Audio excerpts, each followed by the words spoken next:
अगर आप भी चाहते हैं बिट्टू मलंगिया इंटरटेनमेंट का ऑडियो वीडियो सबसे पहले आप तक पहुंचे, तो लाल बटन को दबाकर चैनल को सब्सक्राइब करें और बेल आइकन दबाना ना भूलें।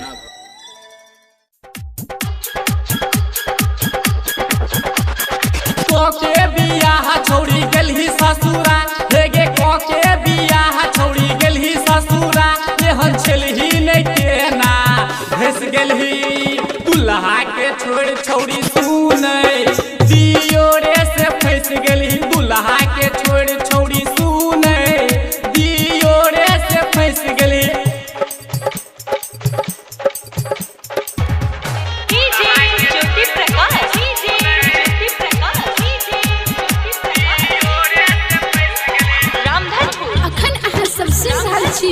मलंगिया रिकॉर्डिंग स्टूडियो के शानदार प्रस्तुति। कोई के चौठारी छोड़ी एलही जब गाम में, एलही के गाम में, एलही के गाम में।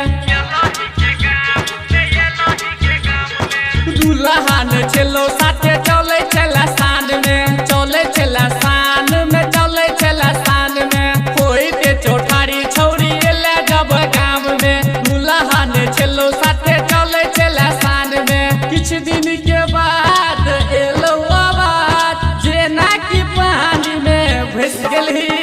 दुल्हा के छोड़ छोड़ी सुनै दियो रे से फंस गेलही। दुल्हा के छोड़ छोड़ी सुनै दियो रे से फंस गेलही।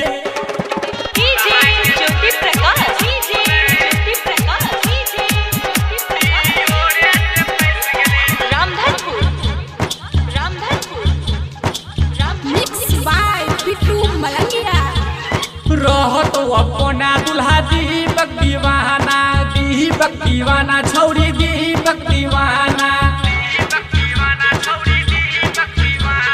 करते बिया के बनते जनाना, बनते जनाना छौड़ी बनते जनाना। रहत अपना दुल्हा दीपक दीवाना, करते बिया के बनते जनाना। हेतै नीक दियोर बिटुआ के रोमन के संग से हो फंस गेलही।